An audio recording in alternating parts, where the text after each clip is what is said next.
마이테레사라는 해외 직구 사이트에서 직구를 했고요. 이렇게 노란색 박스에 도착을 했어요. 제가 마이테레사에서 직구를 자주 하다 보니까 이렇게 상자들을 굉장히 많이 갖고 있어요. 한번 그러면 같이 열어보도록 하겠습니다. 해외 직구 사이트들은 이렇게 누가 포장을 해서 줬는지 항상 이렇게 카드가 같이 오더라고요. 뭔가 굉장히 정성스럽게 포장을 받는 느낌이 드는 것 같아요. 짠.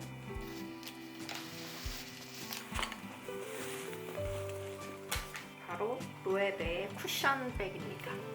저는 스몰 사이즈로 구매를 했고요. 안에 이렇게 더스트백도 같이 들어있어요. 더스트백도 엄청 튼튼해요. 이렇게 로에베 로고 라벨도 달려있고요. 이 가방은 겉에는 굉장히 두꺼운 캔버스 원단으로 되어 있고 이렇게 테두리랑 어깨끈이랑 그다음에 라벨이 가죽으로 되어 있는 제품이에요. 안쪽은 이렇게 스트라이프 원단으로 안감이 되어 있고요. 주머니가 이렇게 하나, 둘, 셋, 넷. 4개의 주머니가 있는데 여기는 뭐 얇은 지갑이나 핸드폰 정도만 들어갈 수 있을 것 같아요. 근데 안에가 워낙 넓어가지고 수납이 굉장히 잘 될 것 같네요. 텀블러, 지갑, 화장품 파우치, 그다음에 기타 소지품들까지도 넉넉하게 들어갈 사이즈입니다. 그리고 입구 부분에는 이렇게 오픈 클로징 할 수 있는 끈이 있는데요. 이거는 이렇게 안쪽으로 묶어서 사용할 수 있는 것 같아요. 근데 아무래도 가죽끈이다 보니까 얘가 꽉 묶이지는 않네요. 여기가 자석으로 되어 있어서 이렇게 닫을 수도 있어요.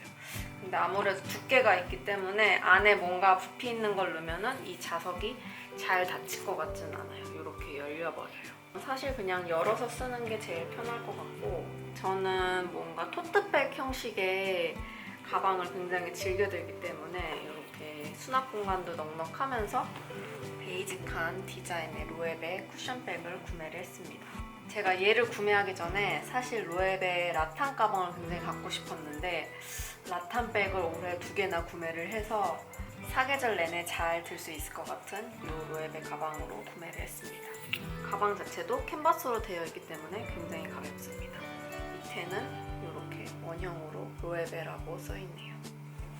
이거는 아이보리 컬러에 이렇게 가죽으로 덧대어져 있어서 뭔가 캐주얼하면서도 굉장히 포멀한 느낌도 나고요. 오히려 약간 이런 자켓류의 코디에 이렇게 캔버스 소재가 믹싱된 가방을 들어주면 조금 더 무거운 분위기를 중화시켜줄 수 있는 것 같기도 하고요. 이 사이즈는 딱 적당해서 저한테도 뭔가 크게 부담스럽지 않게 들 수 있는 사이즈고 가을에는 트렌치 코트 입에도 너무 이쁠 것 같지 않나요? 트렌치 코트를 제가 한번 입어봤습니다. 조금 두꺼운 아우터류에도 잘 어울리죠? 이렇게 매치해도 좋을 것 같고 겨울에 코트랑 같이 입어도 너무 잘 어울릴 것 같아요. 제가 저의 옷장을 보니까 로에베 가방이 이렇게 2가지가 더 있는 거예요. 그래서 오늘 로에베 가방을 언박싱한 김에 원래 가지고 있었던 로에베 가방 2가지를 함께 소개를 해드리도록 하겠습니다. 먼저 이 가방입니다. 이 가방은 로에베 플라멩코 백이라는 가방이고 제가 첫 입문했던 명품 백이었던 것 같아요. 이 가방은 제가 해외 스트릿 사진을 보고 이 디테일이 너무 마음에 드는 거예요. 그래서 그때는 이제 명품 가방을 사본 적이 없기 때문에 굉장히 고민을 많이 했죠. 이거를 내가 잘 활용을 할 수 있을까? 엄청 오랫동안 고민을 하다가 구매를 한 가방입니다. 그래서 이 가방도 직구를 통해서 구매를 했고요. 제일 작은 사이즈를 구매를 했었던 것 같아요. 그래서 보시면 제 손으로 한 뼘 조금 더 되는 사이즈이고 이렇게 자연스러운 주름이 특징인 가방입니다. 그래서 이렇게 자석 형태로 오픈 클로징을 할 수가 있고 내부는 사실 그렇게 넓지는 않아요. 근데 그냥 뭐 파우치나 핸드폰이나 지갑, 카메라 이런 기본적인 것들은 다 들어갈 수 있는 사이즈이고요. 로에베 로고가 음각 처리되어 있고 제가 구매를 결정하게 된 포인트입니다. 이 디테일이 너무나 마음에 들었어요. 정말 잘 들고 다녔던 가방이에요.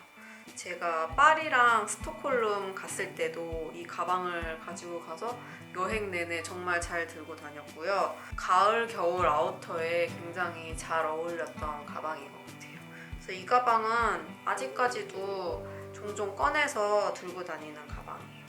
제가 이 가방을 너무 잘 들고 다녀서 이거랑 비슷한 느낌의 다른 사이즈를 가지고 싶다라고 생각을 해서 구매한 게 바로 이 가방이에요.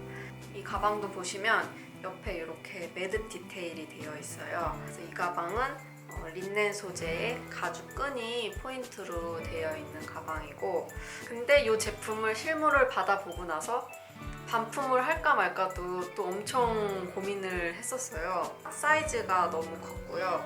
보시면은 제 몸뚱이만한 사이즈입니다. 그래서 두 번째로 반품을 할까 말까 고민을 했던 이유는 가방이 너무 무거운 거예요. 저는 이게 린넨 소재이니까 그렇게 무겁진 않겠지? 라고 생각을 했는데 글쎄 안에가 이렇게 스웨이드 소재로 되어 있는 거예요. 안감이 모두 스웨이드고 심지어 밑에는 가죽으로 판이 덧대어져 있거든요.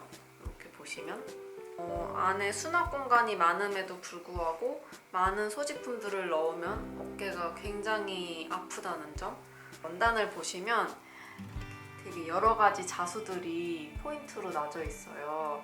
그래서 멀리서 보면 모르는데 가까이서 보면 이게 굉장히 또 고급스러운 포인트더라고요. 여기 가죽 부분을 보시면 이렇게 하얀색으로 스티치가 되어 있고 이쪽은 로에베 자수가 주황색 컬러로 나져 있습니다. 그래서 뭔가 가방 크기가 생각했던 것보다 크고 너무 무거운 단점은 있지만 어쨌든 전체적인 디자인이나 스타일 그리고 디테일들이 너무 마음에 들어서 자주는 못 들지만 그래도 종종 꺼내서 드는 가방입니다. 그래서 이 가방은 뭔가 겨울보다는 여름이나 가을에 어울리는 가방이에요. 그래서 이렇게 옆면을 보시면 비슷한 디테일이죠. 크기는 이렇게 차이가 납니다. 제가 자주 들고 또 구매를 하게 되는 가방들을 보면 이렇게 어깨에 매는 숄더백 형태를 선호하는 편입니다. 자, 이렇게 해서 제가 이번에 새로 구매한 로에베 가방부터 기존에 가지고 있었던 가방까지 한번 쭉 소개를 해드렸는데요. 저랑 취향이 비슷하신 분들은 아마 이 세 가지 가방이 모두 다 마음에 드시지 않을까 싶어요. 이 가방들을 활용한 데일리 룩들은 제가 브이로그나 인스타그램에 종종 소개를 해드리도록 하겠습니다. 이번 영상도 끝까지 함께 시청해주셔서 너무 감사드리고요. 모두 건강 조심하시고 저는 또 다음 영상으로 돌아올게요. 안녕.